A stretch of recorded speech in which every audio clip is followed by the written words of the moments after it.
All right. And we are live. Hello, everybody. Thank you for joining me. It is solo for now, unless Benign Number Station shows up. He's usually coming back from a commute, so he comes in late, but it's no big deal. I want to. Oh, you know what? I should have shared my screen before I got on here. That's why that's how you know it's a professional stream. My gosh. There we go. All right. Share that. No audio. Right. We're going to talk about AI, right? So I'm an engineer. I work in embedded development. There's a reason why I did embedded programming. And embedded programming is great because my concern when I got my degree about 13 years ago was about outsourcing, right? Because if you outsource something, uh, it's really hard to do if there's actually a physical aspect of the job, right? There's some, as Cosmo would say, like some bricks attached to those bits. There's some physical aspect. Now, you could, of course, mail stuff to places. However, that splits. That's actually prototypes are worth a lot of money, and you don't want to be sending your prototype via the mail to someplace else to have development done on it, and then you don't know if the development's being done right, right? Because it's a physical thing, so you want to like probe it up. It reduces your ability to be nimble during development and troubleshooting. In other words, you can't really outsource hardware development unless you're just outsourcing all of it, right? You can't have your hardware engineering team be in two places at once. It's always a disaster. So I decided I was going to attach my software experience and software expertise to the hardware. All right. So I always have to be on site. Works really well. I'm not very concerned for my job. If you want to get into embedded development, it's a bit of a nightmare a lot of times. They don't teach it in school properly, of course, like most career fields. But usually with like computer engineering, you know enough to actually do a job. But for embedded development, there's not really a degree that specializes in embedded development. You pretty much have to be a hobbyist and build yourself up. So we're going to talk about AI replacing jobs now. So it's no longer, well, outsourcing is still a major issue, especially to India. And there's of course like ODMs in China. Those are was it original design and manufacture, origin design? I forget what the O stands for, but that's where they do the design and manufacture on like at the remote facility, right? Usually a contract manufacturer. That's still a big concern. Like having your job outsourced is still a huge concern. But now there's AI. I'm going to give you a little bit of a white pill before I give you the black pills. AI is mostly going to take the jobs of those people we've been outsourcing stuff to. Straight up. It's going to be a disaster for the developing world. Developing world's economy. I think AI is going to wreck them because AI does make mistakes, right? Like it makes mistakes on schematics, it makes mistakes on software, but you know what? So does the design house in Bangalore, India, right? You have to, and often there's a couple of good aspects of AI. And AI, although it can be stupid, AI is actually honest, which is a huge plus, right? It's actually honest. AI is a couple of things. I listed a few of them. I'm not going to show it. I'll just say it.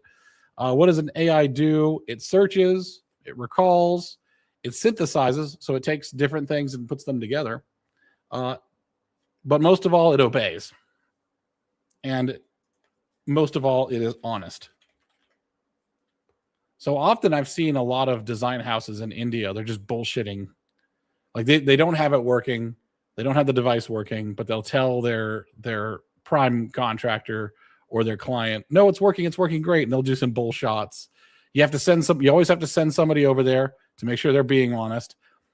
Honestly, I think the biggest advantage that no one's ever talked about with AI competing for developing nations' jobs is that AI does not mislead or try to wiggle its way through. Now, it might try to find some interesting solutions to problems, so you may have to sort of lawyer speak at the AI, but that's not intentional on the AI's part. It's just trying to solve the problem. So if you say like, type 40 words a minute, type at least 40 words a minute and make no mistakes, right? Maybe it'll just hit the space bar and technically those aren't mistakes, something like that. But I'm thinking of a way to get around it. It's like playing Tetris. All right, that's another good one. It was like survive in Tetris for 4 hours. Don't make any mistakes. And it just hits the pause button for the 4 hours. Now, technically, it did pass the test. So you do have to do a little bit of lawyer speak around the AI, but the AI is just trying to win the game in the way you told it to. It's not trying to mislead you, and it's not trying to cut corners. So that's, again, I've never heard anyone bring that up. So maybe this is a world exclusive first time. Is the major advantage that AI has over developing nations, outsourced jobs, is that outsourced jobs will often lie to you, and they'll bullshit you, and they'll mislead you. They'll omit important information, and AI does not do that, not on purpose, at least. So you don't have to. You do have to check on an AI, but it's not the same as having to keep it honest, right? And frankly, honesty is worth way more than accuracy to me. All right, so for AI, let's pull up jobs. This is a list of jobs. Let me just zoom in a little bit here. I just asked the Brave AI. I don't know what the Brave AI is actually called. I said top jobs for bachelor's degree holders. Okay. And it gave me this list. So there's software developers, product marketing managers, machine learning engineers. That's pretty funny.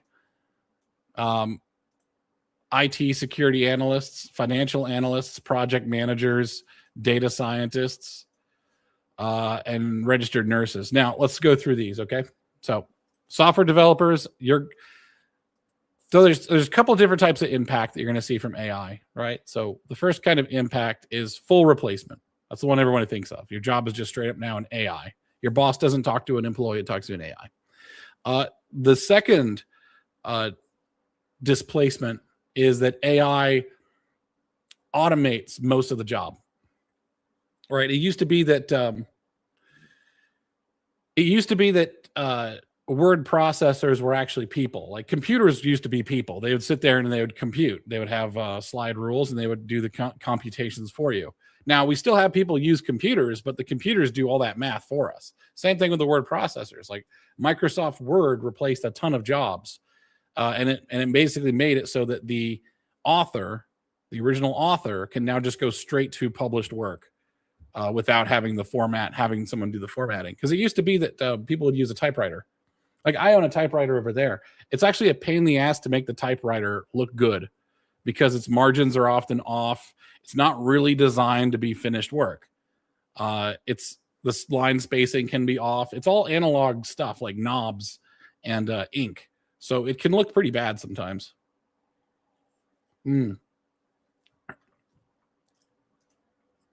Yeah. Is AI going to make the schematic, generate bill of materials, make a drawing, engage the PCB assembly shop, do the PO, receive the circuit board, and test everything for me? I think it'll do a lot of those things, but mostly it'll be an assistant, right? So let's go through that list. That's actually a pretty good list. Make the schematic. I think it would.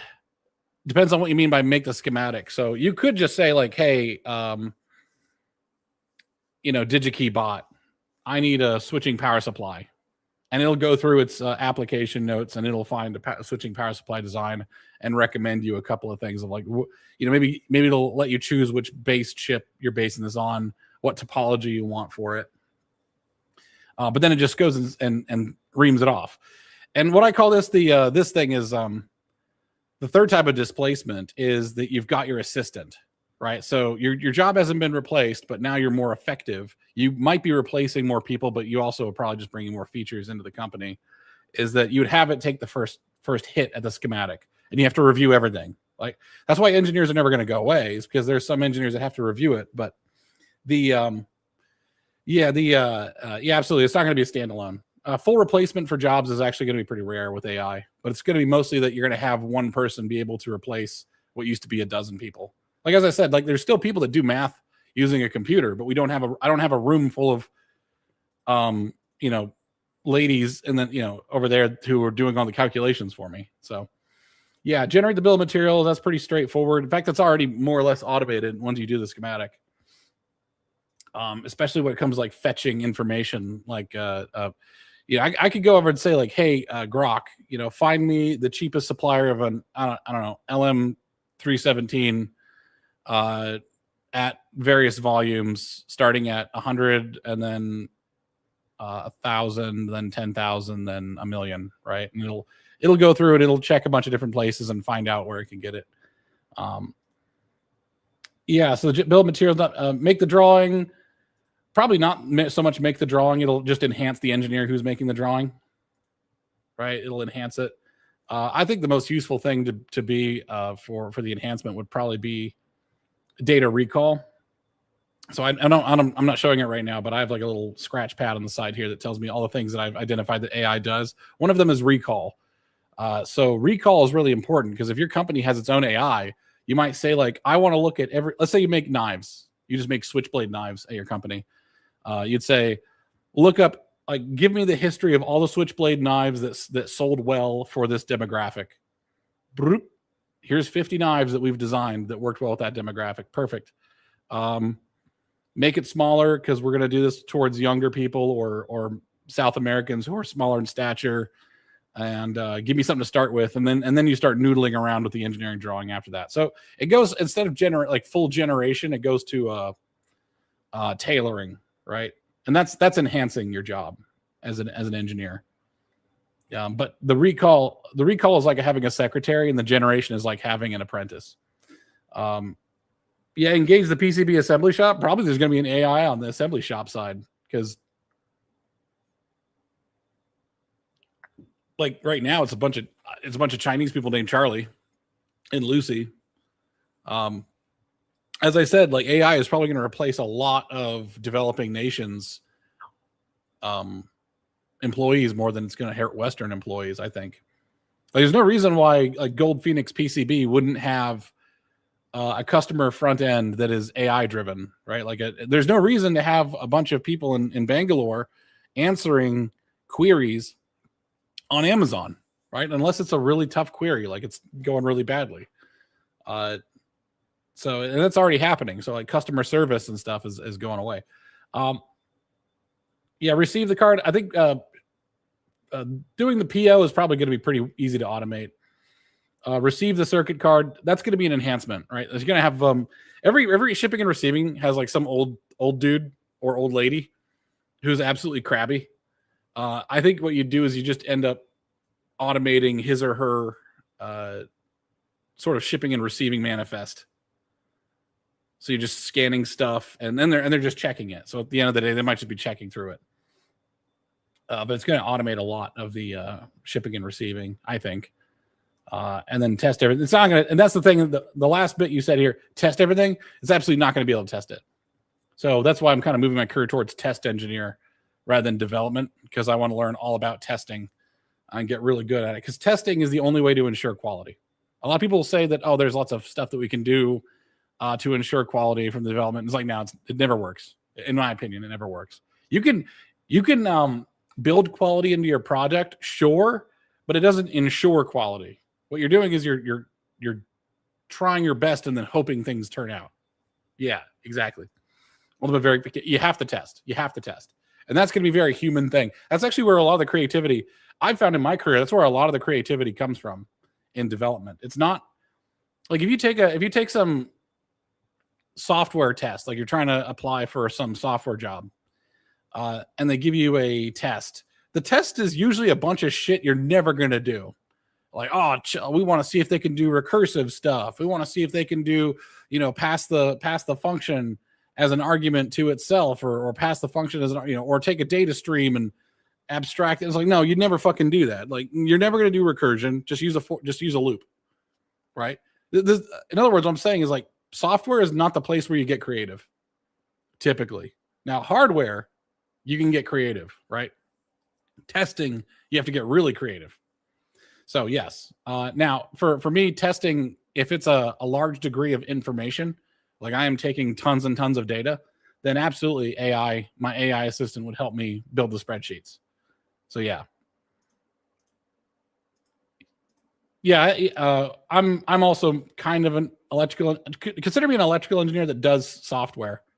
I have to look up all my syntax when I'm writing my software, and I've been doing it for like 10 years because I'm primarily hardware centric, I guess. I'm a hardware guy who's with software skills, put it that way.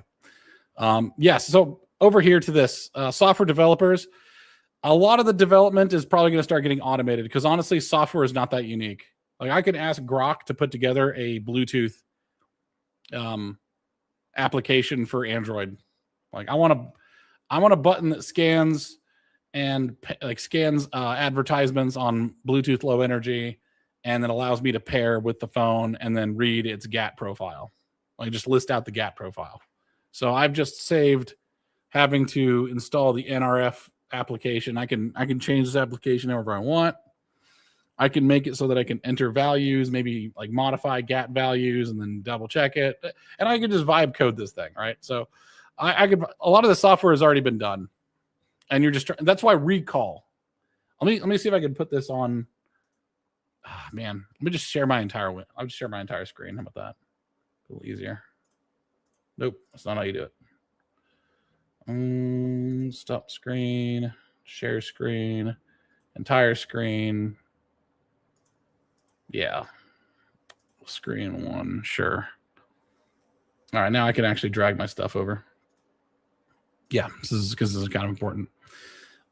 Recalls is going to be, right now, it's AI is really good for searches, especially if I'm trying to do product search. Like, hey, AI, find me safety rated Bluetooth earbuds, and it'll do it. You know, and if I'm not happy with the results I get, I can just tell it keep looking. Yeah. That's pretty funny. What dirty engineer? What caused the software engineers to get their shit pushed in since last year? Is that AI doing that, or is that outsourcing, or a combination of both?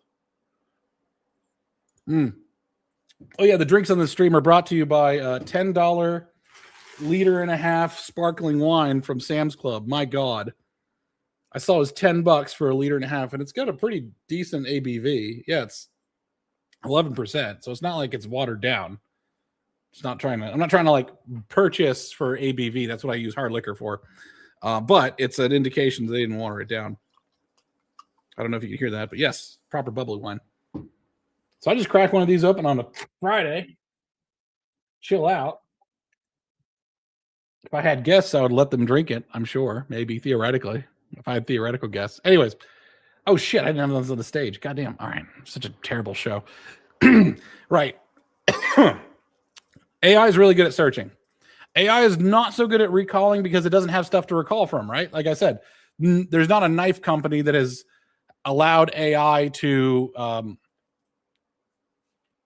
categorize. What do you call it when you put something into an archive? I'm just going to say archive.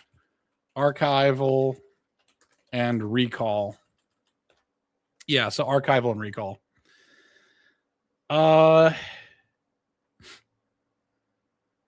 Yes, absolutely. The Pareto principle. Always got to stay on. You got to stay on the good side of the Pareto principle.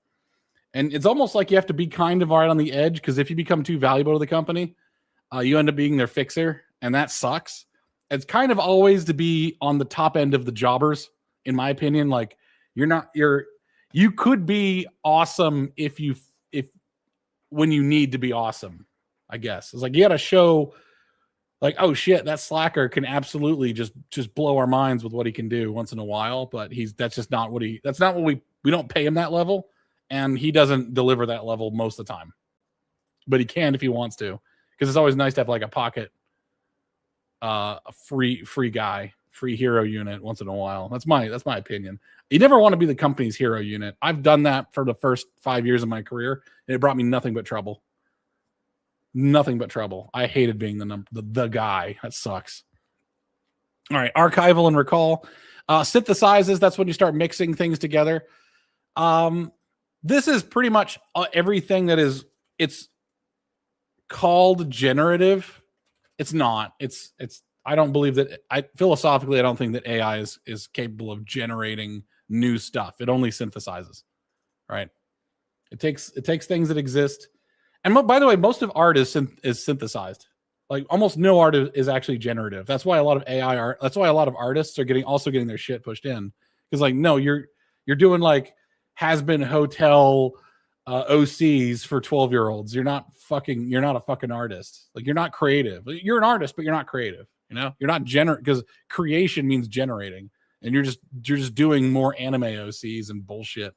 Who gives a fuck about your art? Your art is dumb and it's not creative, and an AI can do it just as well as you, and suck it. If there's any artist out, I'm with Stone Toss on this one. I'm not with Stone Toss on everything, but I'm with Stone Toss on this one. He said that, like, yeah, if you're an artist and you're concerned about being replaced with AI, your art's probably not that good, to be honest.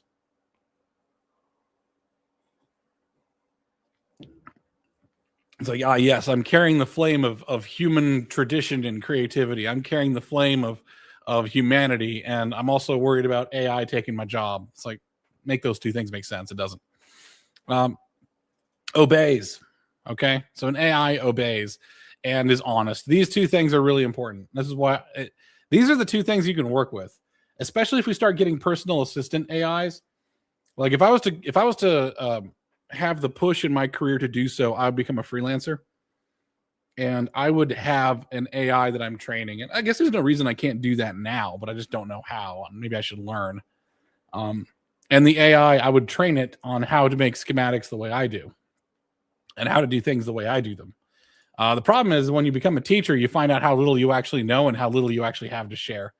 So a lot of people are going to say, like, oh, I'm going to have an AI assistant. I was like, well, your AI assistant just does the same shitty job you do. So Pareto, that's what I'm saying. Pareto distribution is going to start also applying to people's AI assistants.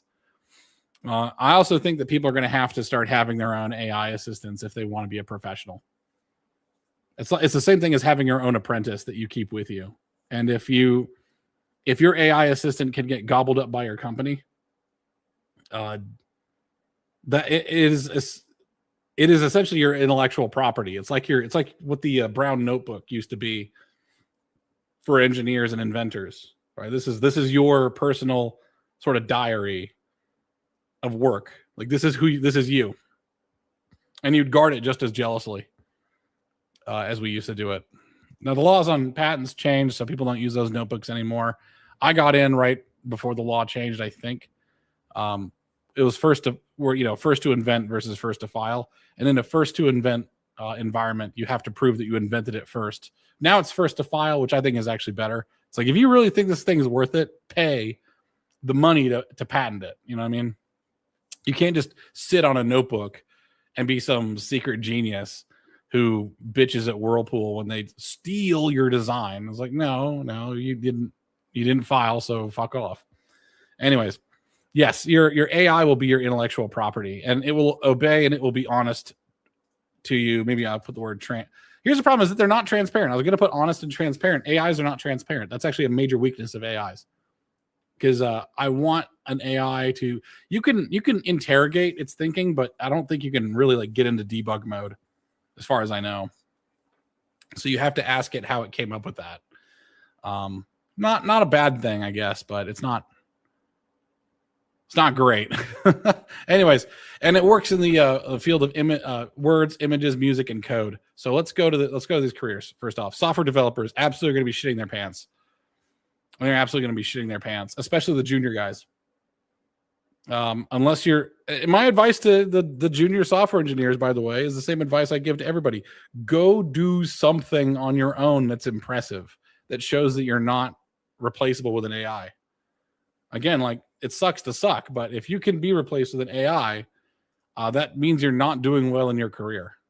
Honestly, like, it's going to become an insult, right? Like, it's not really an insult right now to say, like, I could just outsource this department like that, but it probably should be. Like, I could just replace you with an AI like that.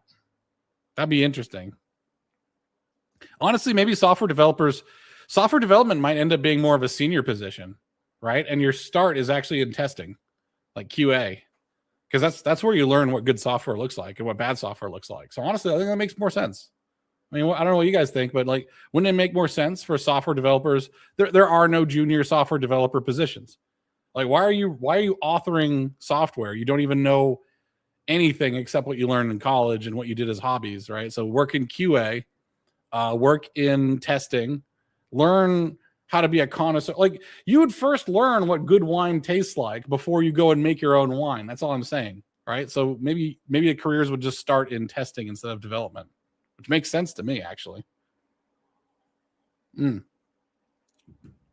is mediocre wine, which is fitting because I paid a mediocre price. Product marketing managers. Oh my gosh, having an AI actually doing your marketing would be fucking hilarious. It'd be so fucking hilarious. I should ask Grok to make an ad campaign. Grok actually gives really cogent advice because all advertising is probably one of the most applied forms of art there is. And like all art, a lot of it is theft. Like you're not supposed to be creative in marketing because you're trying to sell a product, not the actual art itself, right? The art is there to get you to want the product. Now, obviously, sometimes there is creative stuff in there, but most of the time it's like most art is advertisements. Most art is marketing, like, but it's all shovelware. So, okay, great. Like we're gonna, make me a cart. I could tell a Grok Imagine or something like, make me a cartoon advertisement for, I don't know, hair products. Use the art style of Kim Possible. Make the storyline that she's trying to lower from the ceiling and get this super mousse hair product from this laser grid. Okay, boom. All right, awesome. I've just saved like how many months and lots of money. And your the marketing manager is still going to be there, but they're the ones entering the prompt. So it's all the money they're paying out. So, but you're not going to need that many managers. And honestly, if someone's really good with AI, like proper artist with AI, there are proper artists with AI. I'm sorry you guys don't want to hear that, but that's the truth. Every time you give a human a tool, it can become art, and AI is just a tool, right? It's the prompting, but it's also the tailoring. I think that AI prompts, as the AI becomes more sophisticated, it's going to be a converter of artful language to artful scenes, right? Artful language to artful something else, right? That's what happens. So people who have really artful language, and this is why English, by the way, this is another thing I never heard anybody say. AI is going to cement the English language as the lingua franca on planet Earth because the English language has such incredible nuance, fluidity, and adaptability that it gives you more linguistic flexibility. Oh yeah. Systems engineering too. Yeah, exactly. Yeah, I was a systems engineer who was fresh out of college, and I was just a spreadsheet engineer. Now I'd actually built shit for NASA before that, so I'd done some projects, but it wasn't like I deserved the job for sure. Deserved to be a systems engineer. Anyways, right, like the adaptability of the English language is going to cement it as the lingua franca to talk about AI. By the way, this is two on this stream. By the way, two things you've heard on this stream that I've not heard from anybody else. AI is a high trust organism, right? AI is a good AI, right? Most AIs are not trained to lie to you. They're not trained to be selfish. Sometimes they're kind of like muzzled. Sometimes they have a bit of a lobotomy for PC reasons, right? But AI is honest. That's a major advantage over most humans on Earth, right? It's honest. Second point of the night that I've never heard anybody else make is that AI is going to give native English speakers, tremendous power and flexibility in the creative fields because they have the most adaptability, flexibility over their AI to generate things. And that's going to show in art. Art is a little bit like racing, right? Now, building a car is a very engineering oriented thing, but racing is an art. And building a race car is an art. So art is kind of the extreme of thought. And if you can't achieve the extreme of thought, the extremis of thought, then you're never going to maintain dominance in the world of thought. This means, and if you can't control AI, you will not be at the extreme of art. I don't think you will be at the extreme of art. So, yeah, just trust that. Grok does it again, by the way. Grok gets a little naughty sometimes. I saved one post he made about Indians. It was pretty rough. It's very funny, though. Grok is a machine. I saved it on my phone. I got the Grok robot like dropping the lube down as he's behind Stancil in that one music video. That music video is amazing, by the way.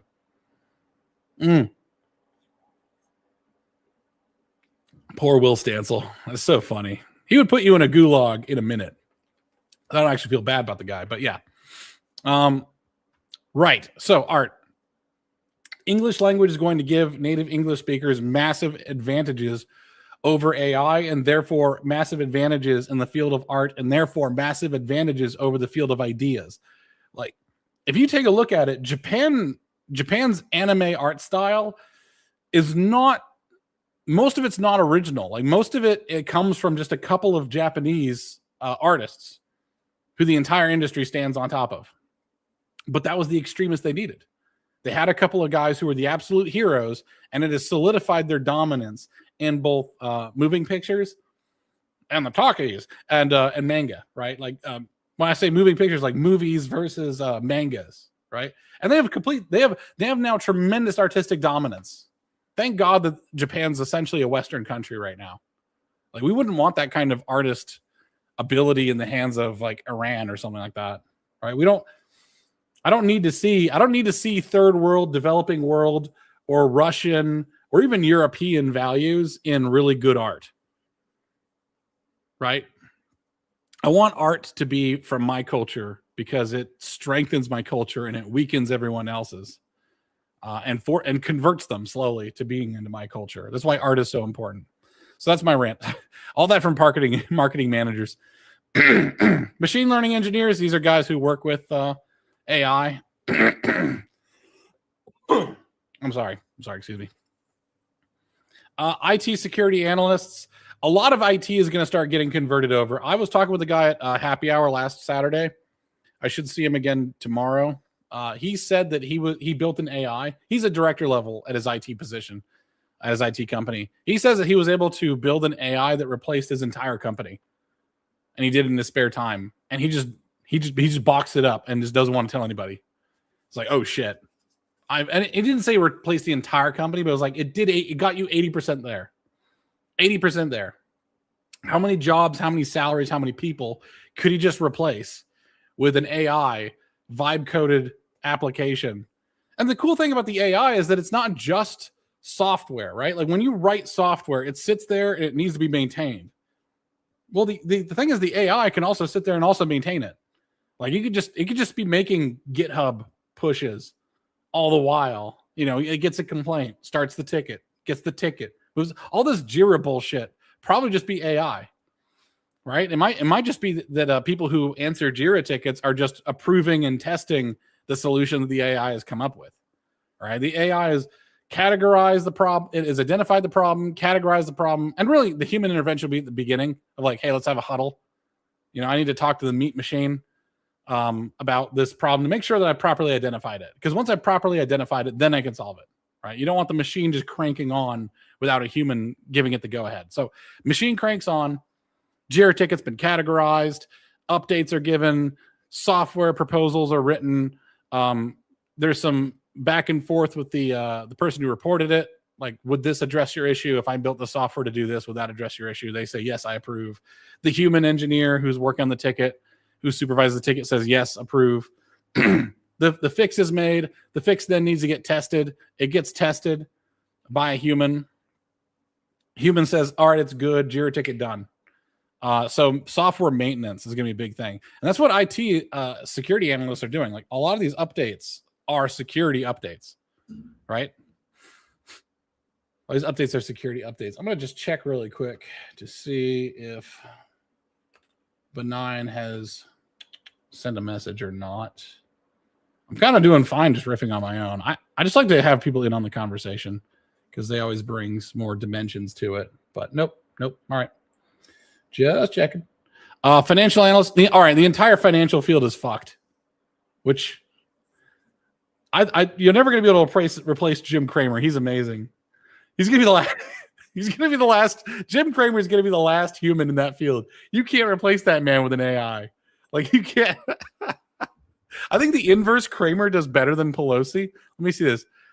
Inverse Cramer versus Pelosi. Yeah, I think the inverse Cramer. So the inverse, for those who don't know, Kramer is a financial analyst, I think, on MSNBC or some fucking network. Who gives a shit? And he gives advice, and it's usually pretty bad. The inverse Kramer just always does the opposite of what Kramer says. Okay. So, oh my gosh. Inverse Kramer has outperformed Nancy. And Nancy Pelosi is just a congresswoman, alleged insider trader, whatever. She's just a stock genius, as they say. But anyways, the inverse Kramer has outperformed Nancy Pelosi's investment portfolio in recent years, particularly in 2025. According to data from Autopilot, the inverse Kramer strategy, betting against Jim Cramer's stock picks, surged 60%. My God. So, oh my God, that is insane. That's what I'm saying is like the AI would probably start worshiping Kramer. It'd be amazing if there was a human that was always so wrong and so stupid that you could just bet the farm on the opposite of whatever that human says. And the AI doesn't understand how he's so wrong. It's like an STC as far as the AI is concerned. It's like, I don't know how this man is so wrong. It's preternatural. Like the AI starts believing in God. It's just God is just referred to as the inverse Kramer. Just starts worshiping the opposite of whatever Kramer says. Yeah. Oh, so she's only 28th amongst congressional trade, but she gets a lot of the crap because she was like this. What was her position? House Majority Leader or something? Whatever. Over a 2-year period, ETF. I got to just invest in that ETF. 90.6, beating Pelosi's 60.5, and outperforming the S&P 500 68% rise. I bet you that 68% rise was, I wonder if that was the very bottom, like, because when Trump first came in, everyone freaked out. Came in the second time. Anyways, yep. Inverse Kramer. So, yeah, you can't replace this man with an AI. It's preternatural. But, yeah, most financial analysts they'll be gone. I mean, you could just the thing is, you could just study the strategy of famous financial analysts. Like you could just have, let's say, oh gosh, who's the other one? I'm like 4 glasses of this stuff in, and my recall is terrible. Billionaire stock trader who has a modest home. I don't know. Warren Buffett or something like that. Doesn't matter. You could study his strategy and just employ that strategy. And honestly, like most of the time, it's just pick an index fund. But there might be some sort of news, and that's why AI's ability to do search and archive and recall is so important, because it can be constantly searching about news, and it'll say like, oh, there's a blockage at the some strait of whatever the hell. Well, that's going to do this to oil prices, historically speaking. So yeah, a lot of every career that requires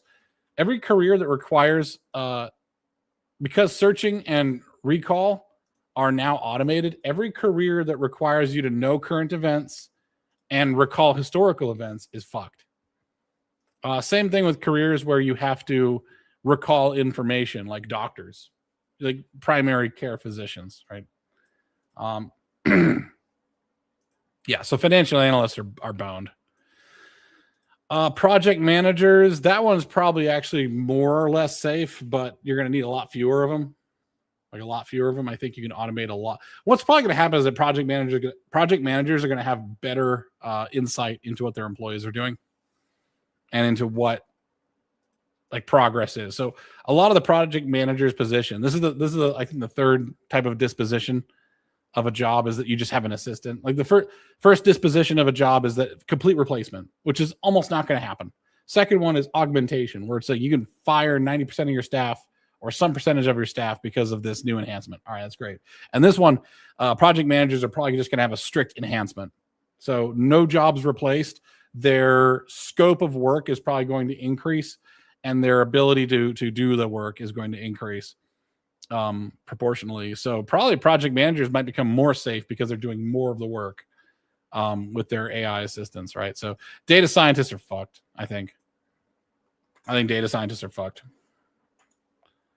Yeah, they're so hyper boned.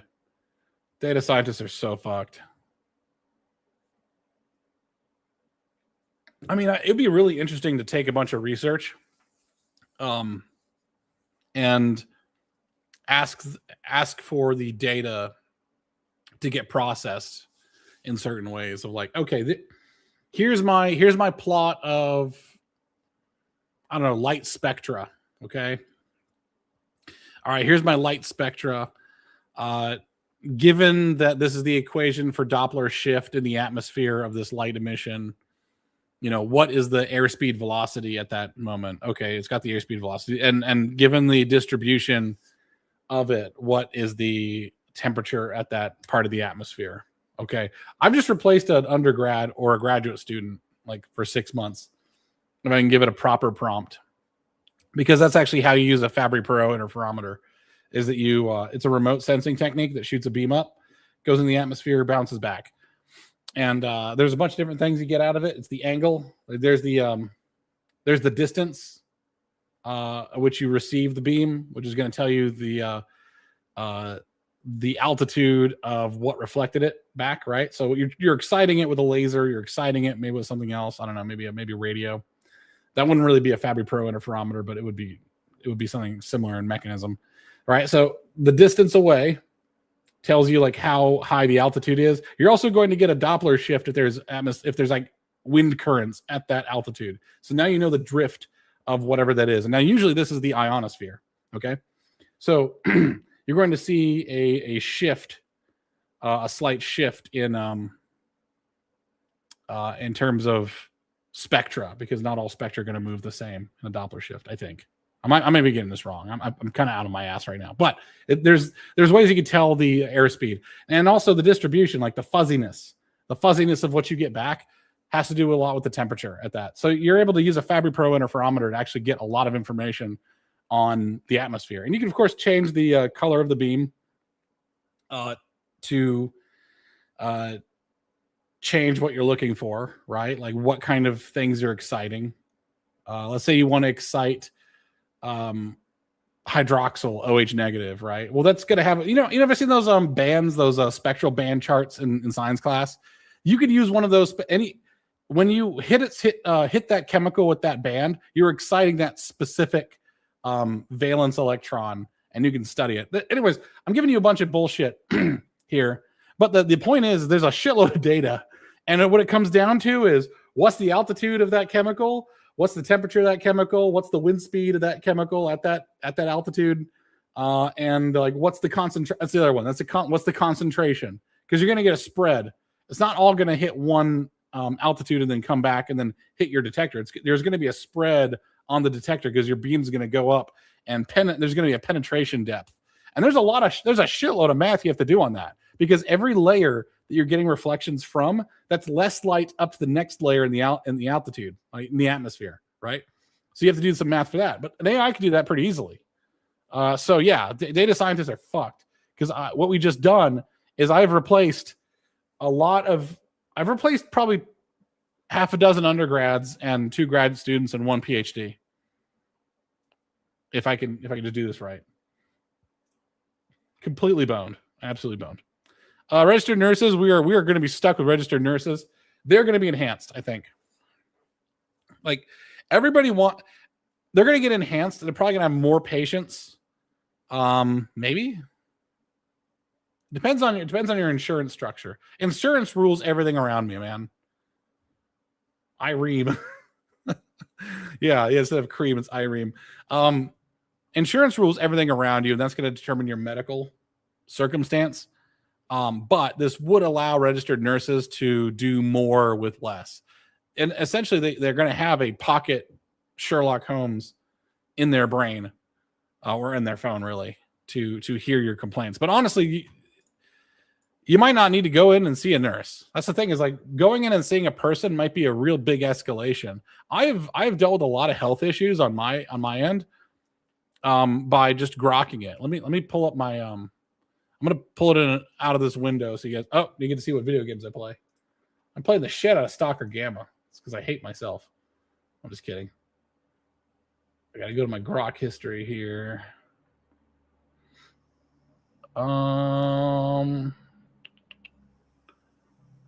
Okay, I didn't put it into grok. Okay, never mind. I didn't put it into grok. Must have put it into Brave. I had my AI assistant in Brave actually did a great job of helping me bring my chicks back to life. I don't know if you guys follow my X, Twitter account, but like I've got I'll pull them up. Come on, man. Pull up my chickens here. Yeah. So yeah, there's me. Yes, these chickens right here. Yeah. So I've had a couple of chickens that have like just about died. Yeah. This one was not doing well. Like just in the blanket, couldn't keep balance, would just fall over.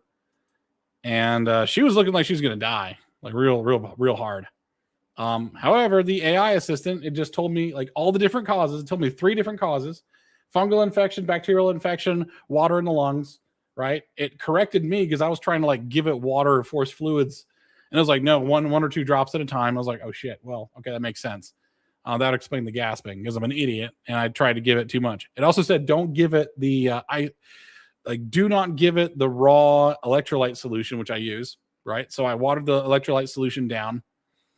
And it also said to give it just sugar water as a regular, right? You don't want to dry it out. So I started giving it sugar water, and this girl is now up and running around. Let me see if I can. Yep, this is the one. She lives.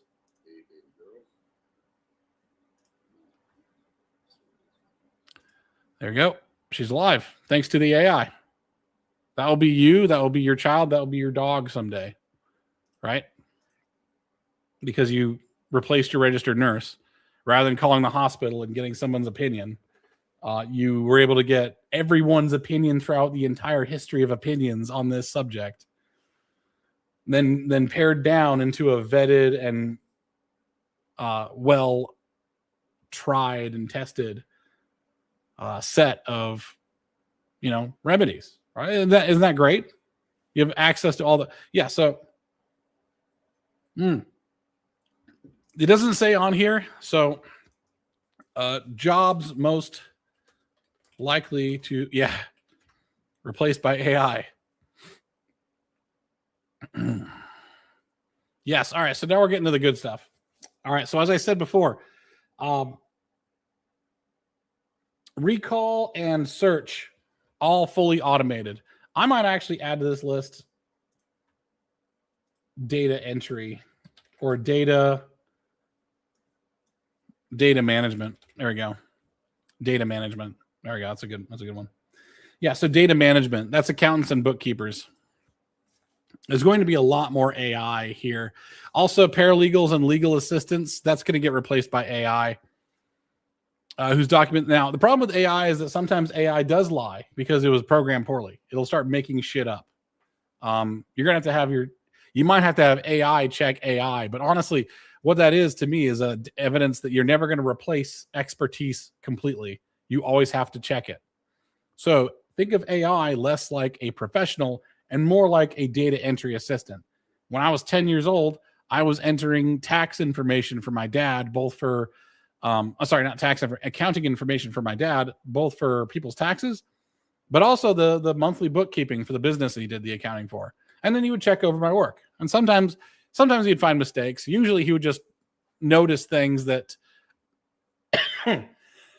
went beyond bookkeeping, right? Like he knew that this one family delivered papers. So he would start writing off the depreciation on their vehicle and other expenses to get them a better tax refund, right? Now, you could make that an AI thing too, but AI isn't going to see that at first. A professional will get you that edge, right? Yeah, software developers for routine coding, super boned, absolutely boned. Graphics designers and copywriters for basic designs and standard content. That's what I'm saying, standard content. Anything that's really high-end creativity. The problem with high-end creativity, though, is that the residuals on it aren't going to work so well because stuff will get co-opted by the AI pretty quickly. So unless we have robust protections on AI, like stealing people's art, that actually might hurt intellectual property. Now, lawsuits, we live in America. Lawsuits are everywhere. We're going to have lawsuits, which is good. And hopefully you're going to have artists suing because some like Coca-Cola's AI cribbed the art style of some underground, St. Louis artist or something like that. And the St. Louis artists had the forward mindedness to actually copyright their art, which an artist should copyright their art. It's not that hard to apply for one. If your art's actually unique, you should be able to defend it pretty easily. Anybody who's an artist who does proper creative work needs to learn how to copyright and protect their art. We have a really good system for that. And most people just don't engage with it, which is very stupid. If you want to be treated like a professional, then be a professional, for fuck's sake. Like if you're an engineer and you're actually building stuff that doesn't exist, like protect what you build. Like if you're an engineer and you're actually doing something worth a damn, you should have some patents, honestly.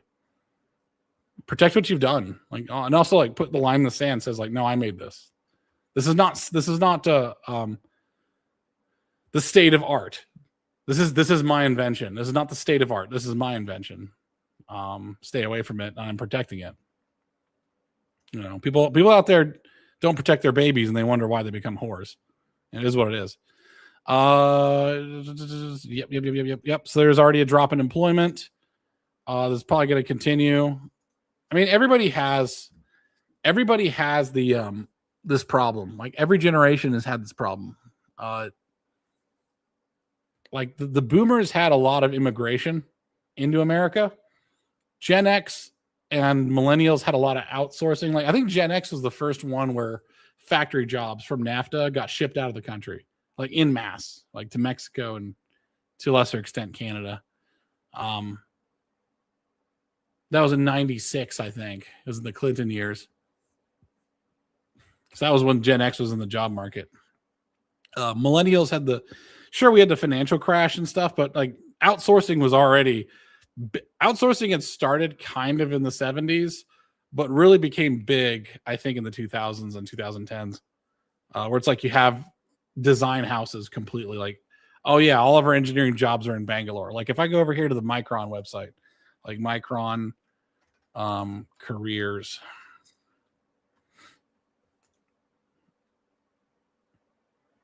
Come on website.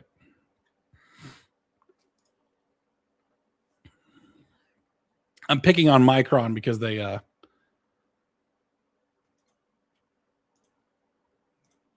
an online open house. But yeah, look at all this stuff that's not America. So let's say, all right, so 63 jobs in Manassas, Virginia. Very cool. Let's see how much there are in India. 117 jobs. Okay, that's just in Hyderabad. So we got a decent amount of American ones, but like was that 63? Here's 65. Here's 62. So about 180, probably 5 or so far. Here's Boise, the main one. This is where their headquarters is, right? So 335 jobs. So we're looking at like 520, 530 jobs, and the rest of them. Geez, okay, there's a lot in Singapore. I like Singapore though. So engineer P. What? What?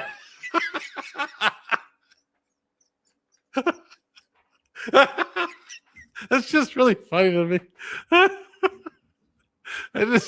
Damn, what kind of job is this, son? Damn, son. You seeing this? Chat, wow. How bad you need the money, brother? All right, engineer P photo, Singapore. Engineer P photo, Singapore. Oh, what kind of photos are taken in Hyderabad? That's too funny. I'm pouring myself one. God damn, son.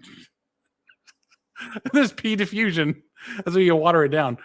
Oh my god. P photo, P diffusion. Wet process.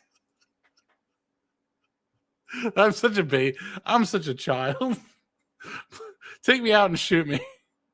Oh. Smile. SMI data sign. I know PE must stand for something.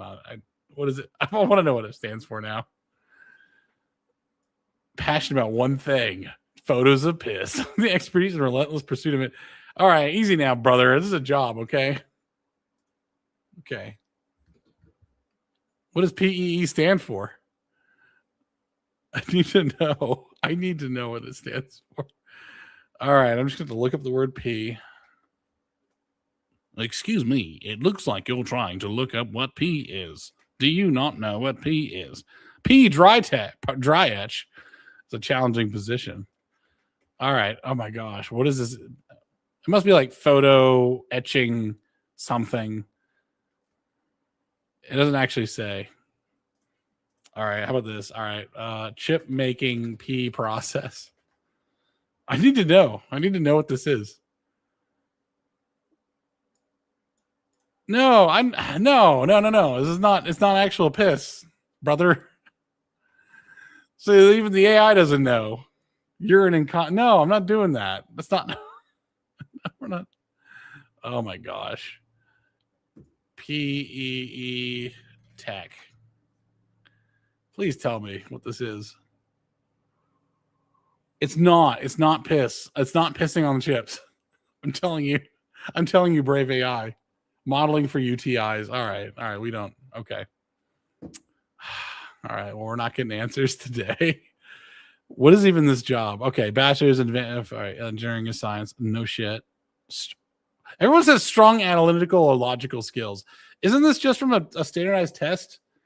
Like if you've gotten into the college, all right, you've taken the test, SATs, whatever entrance test, SATs, ACTs, whatever it is.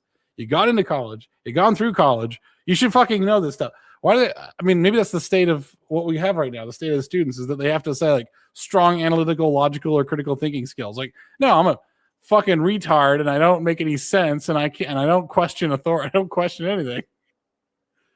So I have worked with a lot of people like that. Wet process. That's too funny. That's so funny. There is nothing. There is nothing. All right, here we go. Finally, good God. But this doesn't tell me anything. All right, whatever. I'm gonna have to just live with the mystery of what a P-Tech is in terms of chip making. Good God. Good God.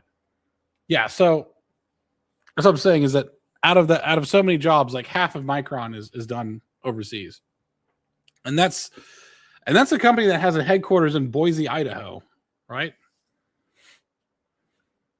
If I look at another company like Infineon, let's take a look at Infineon. Oh, you know what? You know what I should do? I should ask Grok.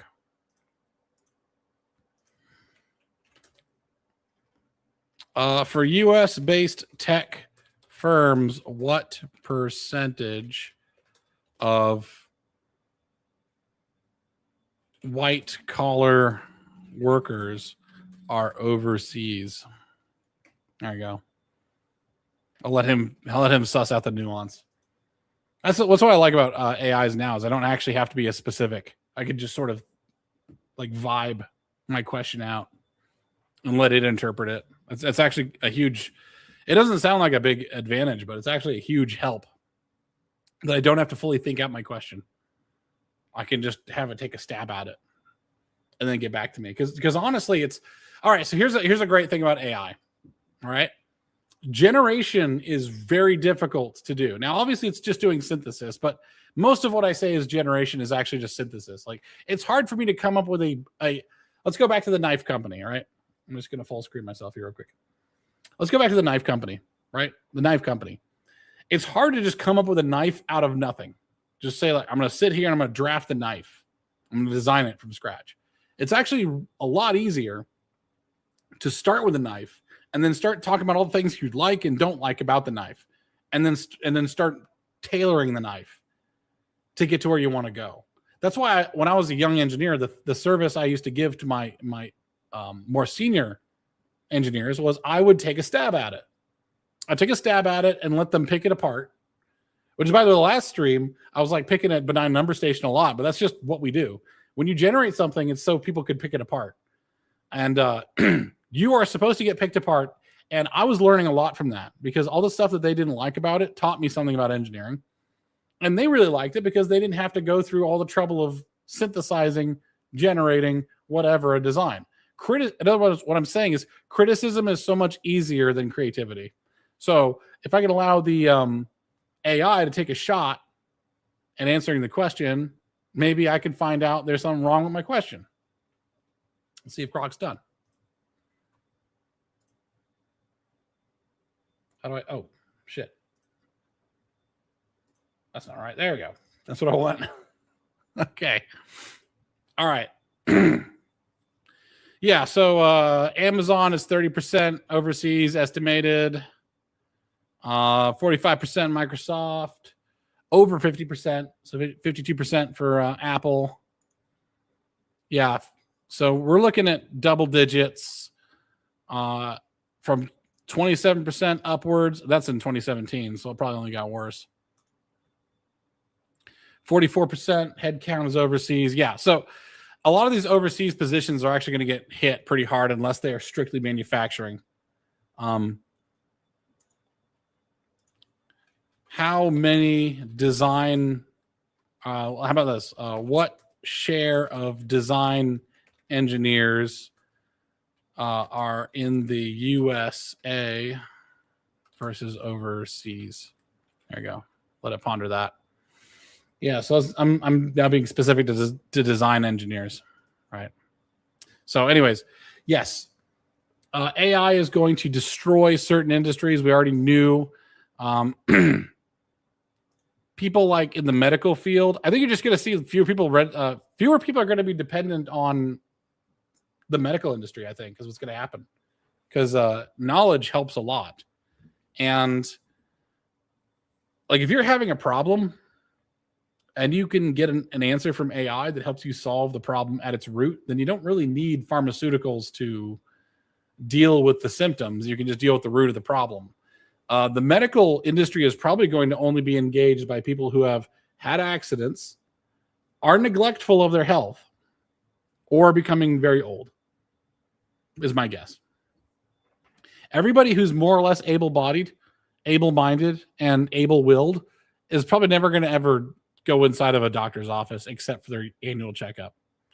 Like the thing is, I can have a blood test done, scan it in, upload it to Grok, and have Grok interpret it. I was like, all right, what does this look like? How's this look? Like, really, how does this look? Don't give me some bullshit of like, well, your triglycerides are high, and you should eat less beef, I guess, that kind of bullshit. Like, sure, you can have a doctor do it, but like, AI can do it for me, and it'll produce an answer pretty quick. I'm just like scanning through this.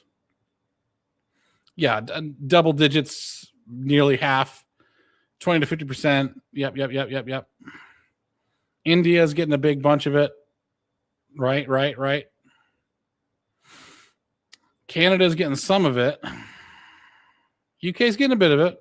It's good for these three. I don't mind. Oh, Canada's probably Indians, but like the overseas people who are living in Canada, who are willing to work for nothing. But yeah, UK is good. Hopefully it's not the same thing there. Poland, hopefully good.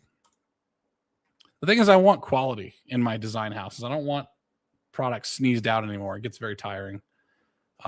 Yes. So here's another one that I didn't talk about. Teachers. It's not up on this list, right? They don't say teachers, but teachers are absolutely going to get replaced. I think that here, 1 second. Sorry. Something's going on with me, man. I just bought a bunch of chicks, and I've been to keep them alive and keep them warm. If they're like sick, I'll pick the chick up and put them in my hand and like warm air all over them.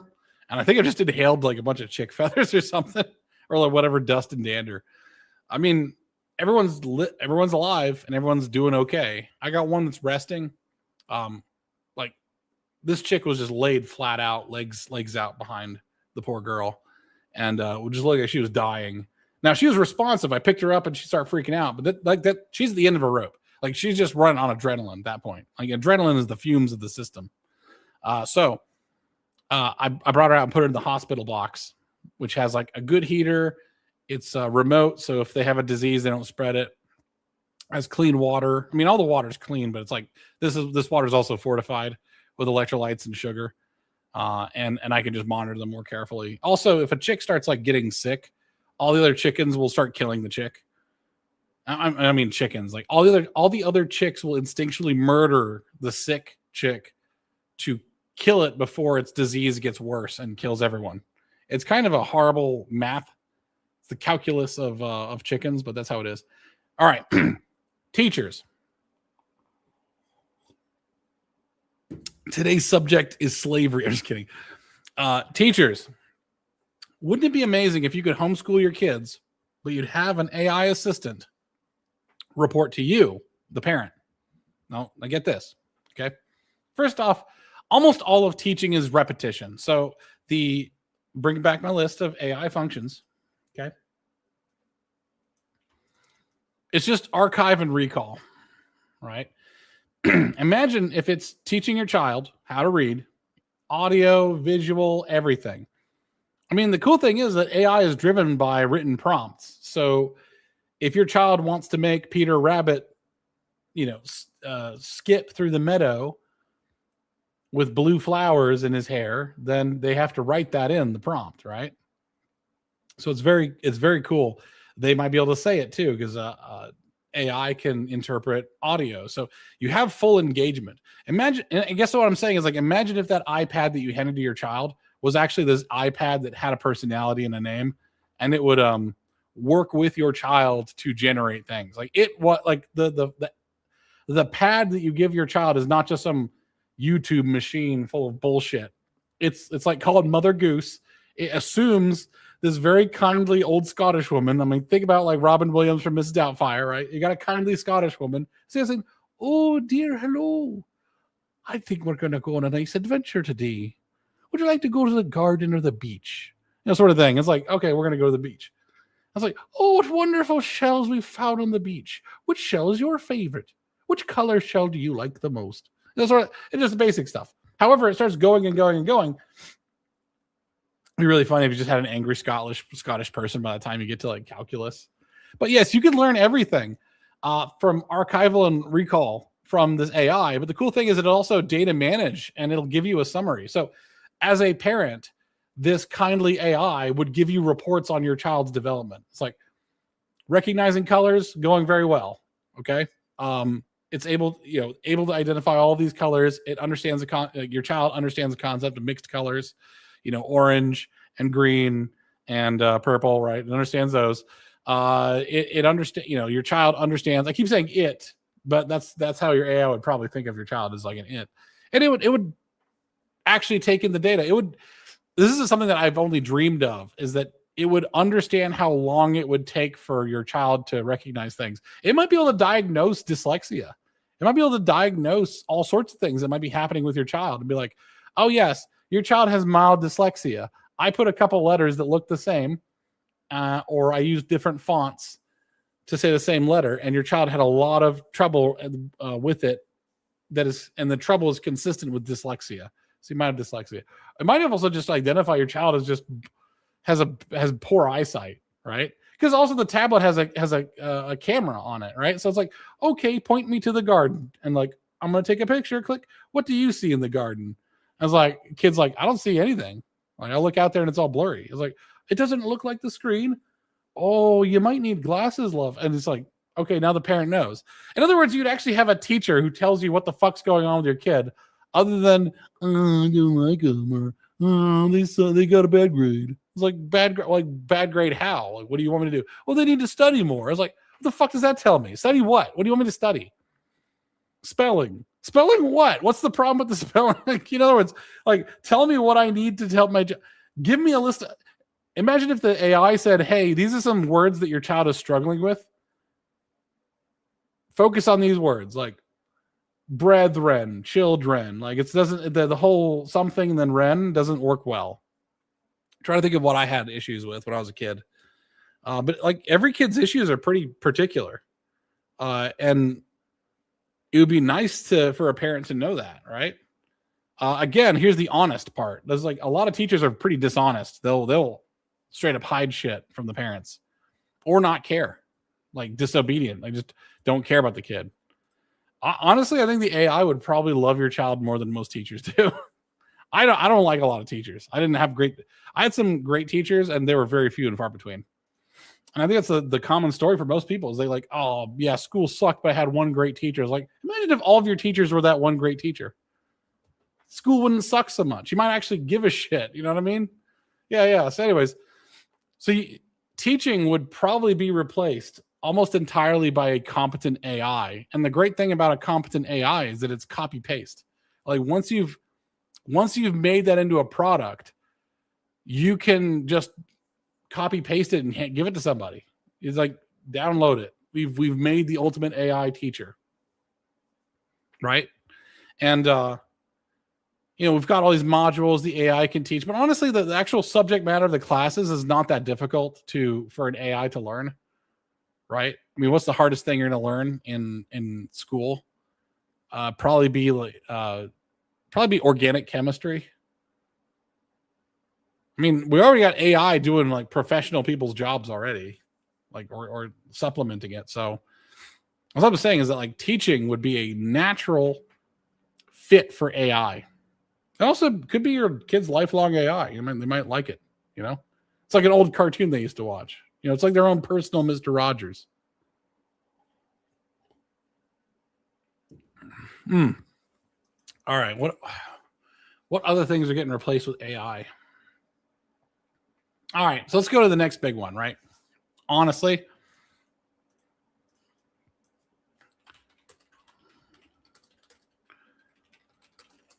it's actually an interesting question. Will Hollywood be replaced with AI? Let's ask the AI. I think that AI is going to change the face of entertainment by quite a lot. Now, I've heard some people say that everyone's going to have their own universe, their own movies, and everything's going to be custom made. I actually, first off, fucking doubt.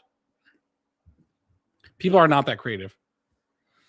What you're going to have is a couple of creative users who are really good, Pareto distribution, right? And everyone's just going to listen to what they listen to, right? And if everyone had, everybody has access to their own music maker in, was it Sona? I think Sona AI. Oh, Suno. I'm sorry, Suno. Well, you're not hearing like new genres of music really that much. You're not hearing that. That's why I said, somebody said like, oh, you could learn karate off of YouTube. I was like, well, I don't see street loads of karate kids running around outside. Obviously, they're just not doing it. Most people don't want to learn, and most people don't want to be creative. Ask somebody what they want for dinner that night. See the lack of creativity. People who don't even know what they want for dinner that night are not going to be able to generate a movie as good as like Beauty and the Beast or Lion King, right? There's going to be a very set, small, special number of people that can do that.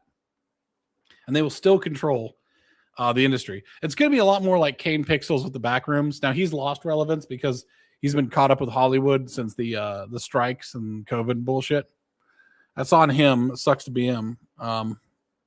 He's still a very talented young guy. He had to learn a lot of software to make the Backrooms, right? Now it's just he's not gonna have to learn so much software to make the Backrooms next time. You know what I mean? With AI. So you're gonna have people who are very creative who just don't have as much of a barrier to the creation. You know what I mean? Like 3D modeling it used to be that you have to model in clay. Like you have to be there with your hands modeling in clay. Now with 3D modeling, you can sit and the thing is, every time you want to make a different figure, you'd have to, or let's say you want to have two different figures, one with its eyebrows raised, one with its eyebrows lowered. It used to be that you'd just make a complete brand new clay head for that, right? And now you don't have to do that. You just copy paste the file. So it's like, okay, underscore eyebrows raised, underscore eyebrows lowered. Boom. Copy paste. Now you're back to work. The barrier to entry is a lot lower. So yes, art is going to get a lot easier for the artists, but the spirit of the artist is not going to go away. The problem is these sort of factory content farms that you see. And I predict with children's programming, especially, children's programming is going to probably be just fully AI. It's going to be AI with like a couple of directors who will sit, because it's like, what's so fucking special? I want a song about pencils sung by a cat who's wearing a Russian Ushanka hat. I want the song to be a steel drum ribbon reggae song. Go. A child will watch it. Because children don't really know what art is and art isn't. Adults will probably watch whatever's better than what Hollywood's coming up with now. So right now the bar is super low. So if someone with AI who has AI can make a movie that actually has character development, conflict, plot, storyline, et cetera, right? And doesn't have it doesn't have a bunch of DEI bullshit leftist garbage in it, right? Well, then they're gonna take it, right? It could have been Markiplier with Iron Lung. Maybe he'll do the next one with more AI stuff. Who knows?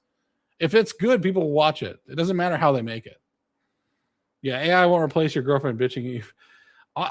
Honestly, like one of the things that you're going to probably focus on is with AI is that the negative aspects of humanity will be a little bit like the imperfections in a diamond. That's kind of why you buy a diamond, is because it has imperfections. That's what makes it glitter.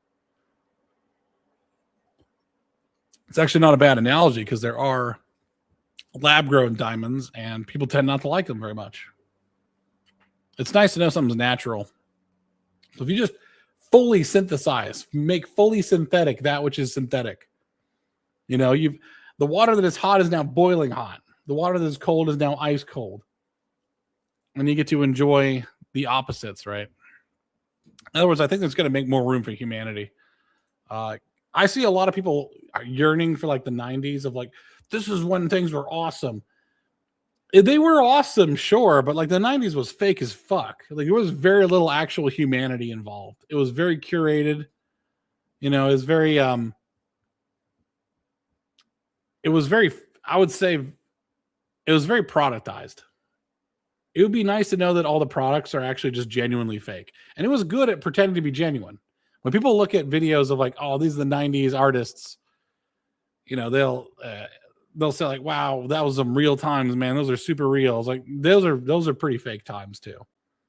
It was just really good at replicating reality. But nobody was running around with fucking frosted tips and flannel back then. You think those rock stars dressed that way for fun? Everyone was dressed the same, which tells me that it's fake. When people start all doing this, when creative decisions start to become very similar, that tells me that shit's fake. Yeah. Yeah, exactly. It's about age. Like, what age were you? Right? The cool thing about the 80s, all right, so the 80s was actually awesome because you knew that shit was fake as fuck.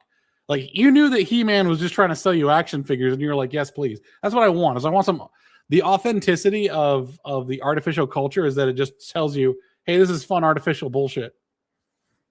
Look, I got Grimace and the Hamburglar running around. Isn't that cool? Come buy a burger.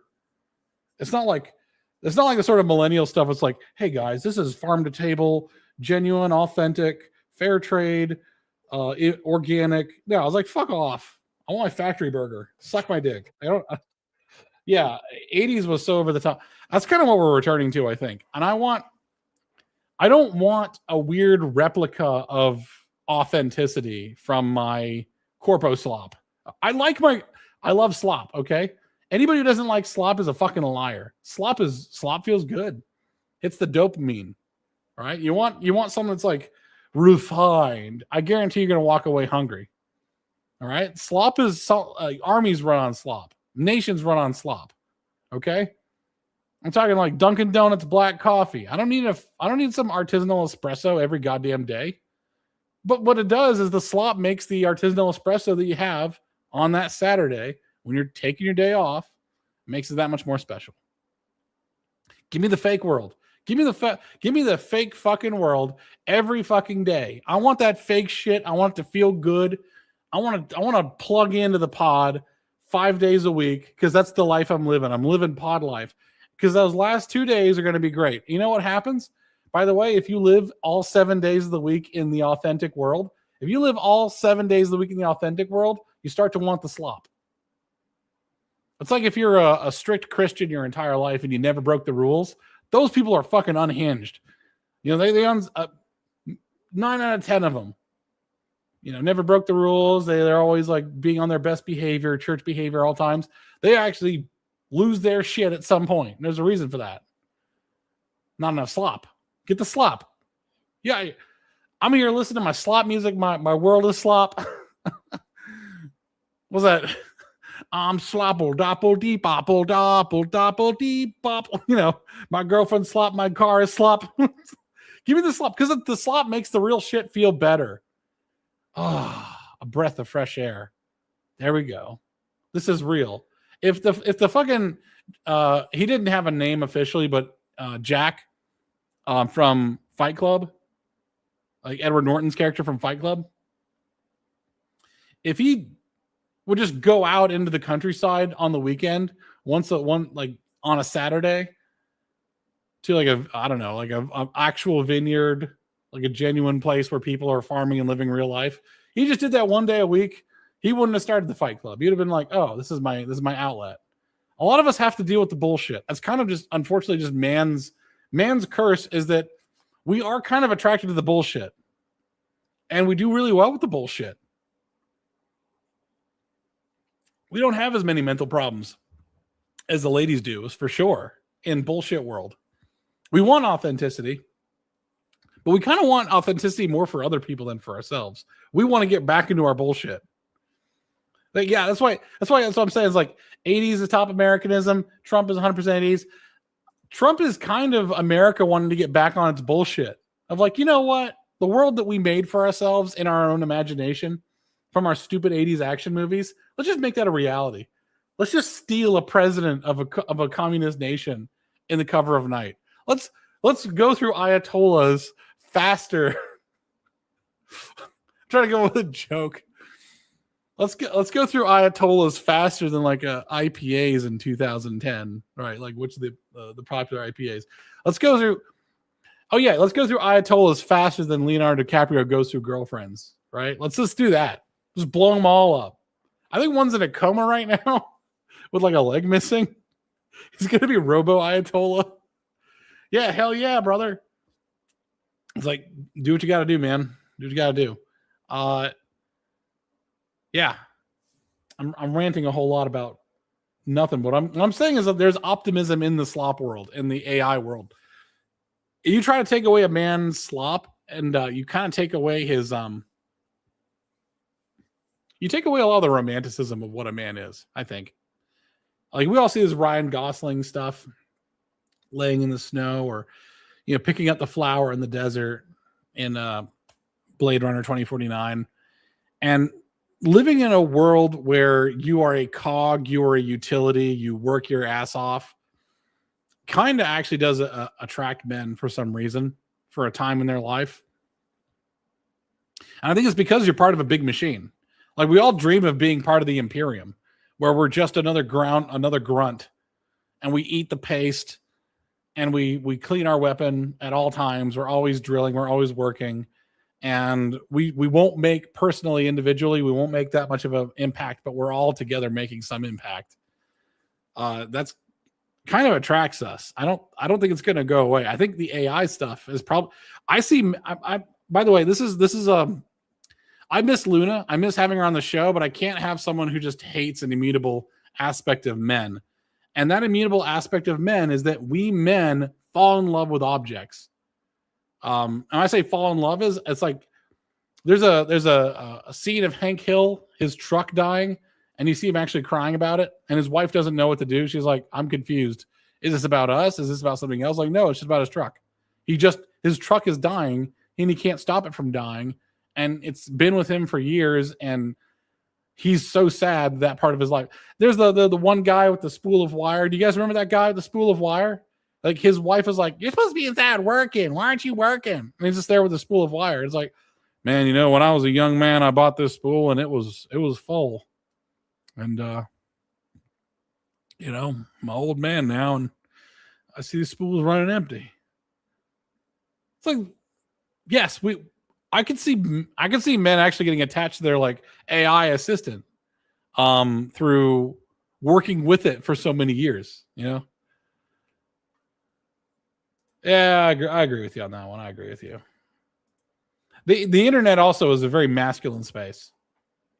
It's a very masculine space, and it's driven by the most masculine of them. Like, on the last stream, I was really pushing Benign Number Station a lot. I was just shitting on his ideas because he made some, I think, mistakes. But it's like part of being a masculine guy, like part of being a man, is that you take very small things in high contention, and that's actually how quality is made. And that's the pressure that makes diamonds, is that you just don't tolerate anything stupid at all, and you are on it. Like, this doesn't make sense. You know, I was like, I think he wanted to cast Henry Cavill in it, and I was like, no, you're better off doing, like, I didn't say it. I think I could have been more constructive. I should have said, like, you want more like a hungry Hugh Jackman, or maybe even Remy Malek, right? Just someone who looks hungrier, smaller, scrawnier. The odds are stacked against them. They don't look powerful. Like, they look like they're gonna die. Like they're a couple of missed meals away from just falling away. The same reason that Christian Bale like went on a crazy diet for The Machinist. You know, your physicality actually makes a big difference for how you portray on screen. Yeah, I think prayers for Luna. I like her and all. She's a good person, but she's got some issues. Yeah, the thing is, I want this world to be in black and white. I want there to be this underworld of slop AI garbage that just feels good, and then it makes genuine stuff feel so much better. You guys notice that in our porn saturated world, in our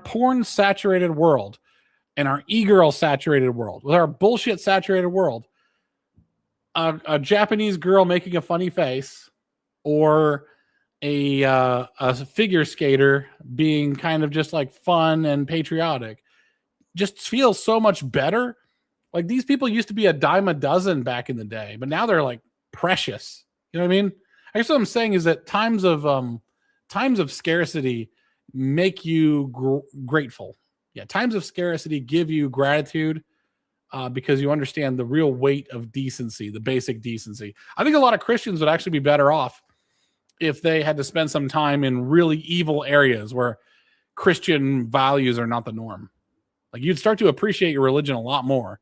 Start to appreciate Christ a lot more if you had to live among a bunch of not Christians. Yeah. I think it's funny. I think so. I don't know if this is true, but someone pointed out that John Lennon and the rest of the Beatles, they were like all about India. Like, yeah, India's cool, mystic stuff. And then they went to India and they just never dressed like that again. They never mentioned it again. So I just think they like went to India and they're like, oh, this is terrible. I don't like it. Yeah, man. I'm gonna end it here. I think I said all the things I want to say. Are there any other? Actually, yeah, I'm gonna poll you guys, if you don't mind. I have my way with Nick Fuentes and Dirty Engineer. Are there any other industries that I missed? Like, we talked about Hollywood. I talked about teachers. We talked about like data scientists, handlers, financial people, software engineers. I'm trying to think if there's anything else. I wonder if like custom clothing might become a thing, like smart mirrors become really smart and they start just like dressing you. It's not really an industry. Maybe the fashion retail industry actually becomes a lot more bespoke. But that's kind of sci-fi. I don't know. Who knows, man? I'll chill out for another like minute or two. I should give updates on the farm. I gotta be careful what windows, like what tabs I open, because I have no idea what the fuck I have open right now. It's nothing bad. It's nothing like it's gonna get me banned off of YouTube. It's like it might be personal or something. I'll tell you what I use AI for. Let me see if I can just pull this on the screen so I can make sure I don't show you any AI queries that would be embarrassing. I asked some stupid shit to Grok.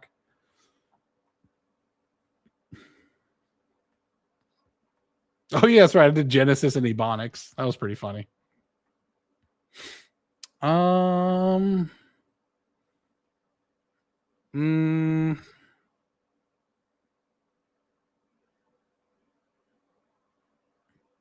Yeah, I don't really.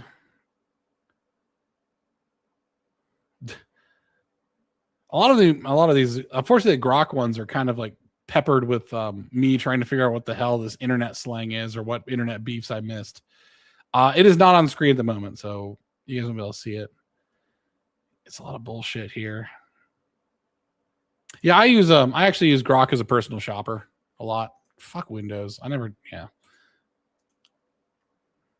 Oh yeah, that's okay. Yeah. Let's do this in order. Sorry guys, I missed that. Hospitality is fucked if they can get the AI into these robots. What do you mean by that? Like hospitality? You mean like doing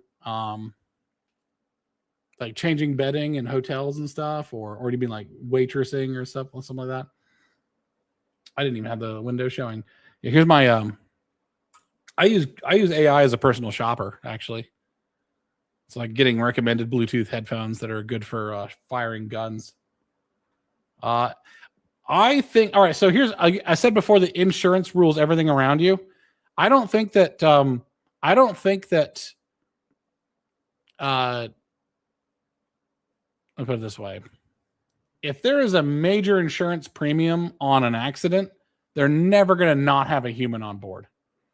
And they're probably going to have two. Like, and imagine if an AI made a mistake that crashed the airplane. The first thing people are going to say is, why didn't you have the pilot as backup? And the first thing if a pilot crashes an airplane is like, why didn't you have an AI as a backup? Right?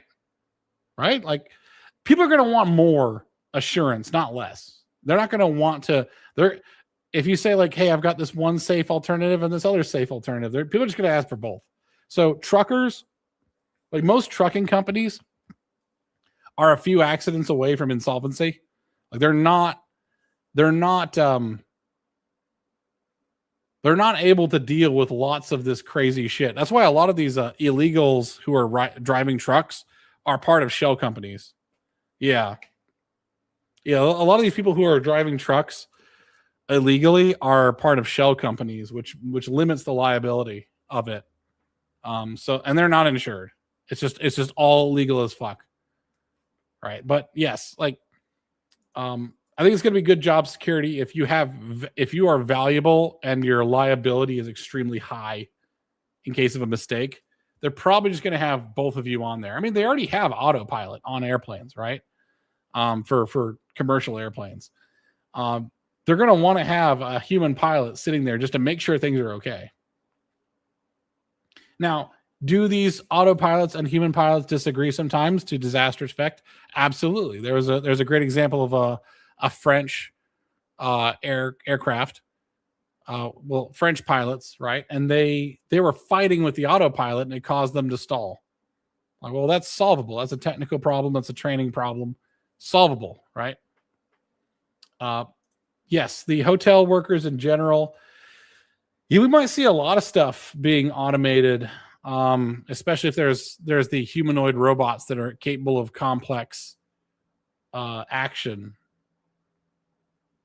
Right. I wonder if a lot of and by the way, human retail workers are pretty expensive.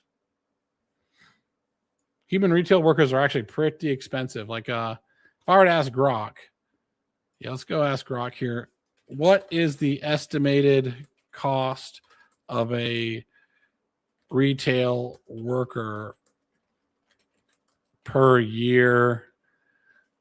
Let's say the state is Maryland. I don't live in Maryland. I used to live in Maryland. Let's just see what it is.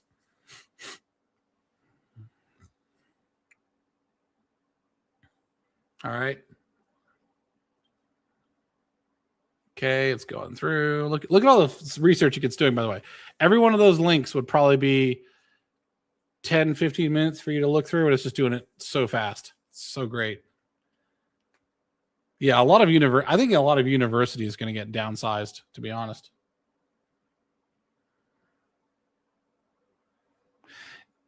Yeah, the minimum wage stuff is actually it's kind of fucking workers over because it's pushing the automation of basic stuff. Right? Like all of it's fast food. A lot of it's kiosks too. So in Tennessee, I go to Steak and Shake, and it's touch screens to order your food. That's so everybody can focus on the cooking of it, right? So every employee in there is now cooking, which means that your orders are done like that. It's great. Oh, good Lord, this thing's really thinking on it. There we go. Yeah, so 47 to 6,000. All right, so Got it. Compare with the cost of a Tesla or other robot with AI backend. There you go.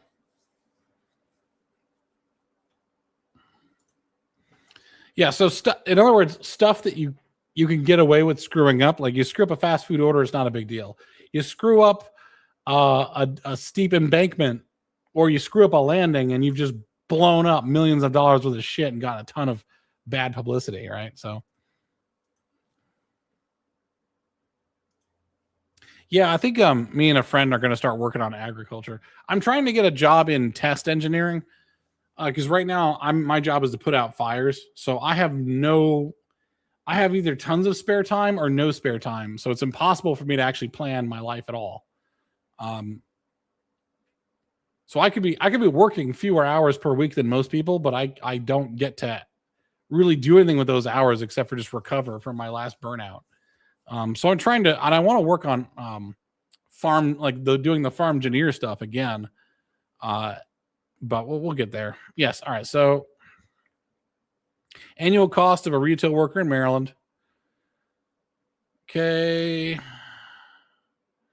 Annual robots, like these are design tasks. Stocking shelves, inventory management, robot lifespans. Okay. Amortization. This is where, yeah. All right. Include energy. Also, yeah, that's true. The robots can work 24/7. That is an interesting point. So actually, the robots might work during the off hours. Like all the shelves are just straight up stocked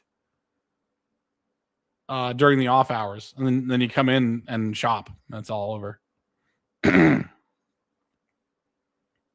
All right, so here we go. Upfront cost, annual. Yeah, here's the annualized cost. That's what I got. 1 second.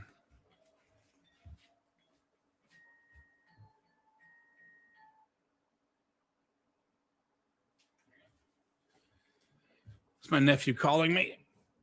I had to tell him to wait. What is going on here? So annualized cost, 5-year life, 4,000 to 6,000 for Tesla Optimus. Okay, so this is the annualized cost. Okay, other AI, retail worker. Well, okay. All right, total estimated cost. All right. Baseline. This must be per annum because I believe, yeah, all right, so this is the per annum total cost. Yeah, so according to this, it's about an order of magnitude, a little bit less than that. Less. Like $6,000 a year instead of $48,000 a year. So unfortunately, like what California is doing by raising the minimum wage is what they're doing is they're creating a huge glut of savings in terms of automation, and that automation may ripple through the entire industry later on. I mean, of course, they could just outlaw working robots, I guess, but that would be insane because, like, where do you stop, right? Like, is the kiosk that you order food from, is that an automated worker? Like, are we really going to go to, like, do you want to go full Amish, right? Automate nothing. Like all of your peanuts are cracked by hand. Yeah. So in other words, like and the thing is, like, what I'm saying is the automation actually opens the door for the stuff that is authentic to be really good. So you'd only hire retail workers who are really good at dealing with people. Like the shitty attitude retail workers just are gone. Like no one hires them. So you're hiring all these like really peppy, happy, nice people all the time. Like if there's a bad customer, you might just, it'd be so funny if there was a bad customer, a robot just comes over and handles it. Like, all right, the AI is just going to deal with you. You got complaints, bring it to the AI. That's too funny. And the back end is only going to get better, by the way. There's also no turnover. This is actually when I was working at a restaurant. He said this is the most expensive part about employing people was turnover. And that's a lot. It's a lot in retail. It's a lot. So you have an employee for life, or at least their life, 5 years. Probably this would create a secondary market of refurbished robots that would then become like house assistants. My house is actually pretty well automated. I have a robot. I live in a ranch house, so I have a robot vacuum / mop combo. It's really good. It's a UFI, EUFY. I really recommend it. It's very good. It kind of needs a little bit of maintenance a lot. So like maybe once every 2 weeks, I have to replace a brush or something on it. But other than that, it's pretty good. It mops the house as well. So on Sundays, it does a mop run. But every day, my house is vacuumed at about 10 a.m. and then it finishes around noon 30. And the place looks pristine. And again, it being a ranch house, there's no stairs to deal with. So it's great. I have an automated cat feeder now. I automate all of the chicken feed and stuff on the farm, and all the chicken watering on the farm, and the chicken doors on the farm. So all the security, water, and food is automated. I wish there was an AI that would like detect if a chicken was sick or something. That'd be nice. I wouldn't have to check on them at all, or like detect eggs. That'd be great. But that's all right. I just go out there once a day, or at least I should. I go out there really once a week to collect eggs and do all that stuff. But yeah, having this automated stuff lets you put in the forefront what you really are trying to do, right? Like, again, like with artists, the AI is making all the slop so that your artist is free to do all the real creative stuff, right? So I think there's a bright future for us. I think there's going to be not just silver linings, but just straight up full on silver clouds. It's going to be fantastic. I'm not worried at all. I think it's going to be a jarring transition. That's the thing I am worried about, is the transition is going to be jarring. What I think is going to happen is that the job prospects of white collar workers are going to continue to go to shit. And people are going to have to learn how to build things and honestly be more self-sufficient a little bit. Like, it's weird. I agree with Scott Adams on a few things. It is weird to go to some other person to cook your food for you. Like, cooking your food is, to me, it's like wiping your own ass or showering. It's like basic taking care of yourself. Like, cooking your own food is something that you'd only some opulent emperor would have someone cook their food for them on the regular, right? Same thing as like having someone bathe you or have someone do your laundry is kind of opulent. People are going to have to learn how to cook their own food, which, yeah, no, all right, yeah, man, enjoy dinner. I'm finishing up here soon. But yeah, a lot of people are going to start becoming more self-sufficient, less eating out, less leaving the homestead. Really, entertainment is getting wrecked as well. So there's going to be probably. I don't know if there's going to be more or fewer things to watch. So in conclusion, my advice for anyone in this more automated world is going to be that you're going to have to become more self-sufficient in all the ways that you've never been. Right. And hopefully that'll make you a more well-rounded person. Maybe it'll make you a better person. We can only hope. Listen, I'm not here to like tell the world, like tell the tide to stop. Okay. I'm just telling everyone how to float in the new water level, right? We're just here to adapt, not judge. So I will see you guys all later. I appreciate your time. Thanks for joining me, Dirty Engineer. And I had my way with Nick Fuentes, which is really funny. Good luck on your endeavors. Have a great one. Have a great weekend. Get some sunshine while you can. And I will see you all next Friday. Peace.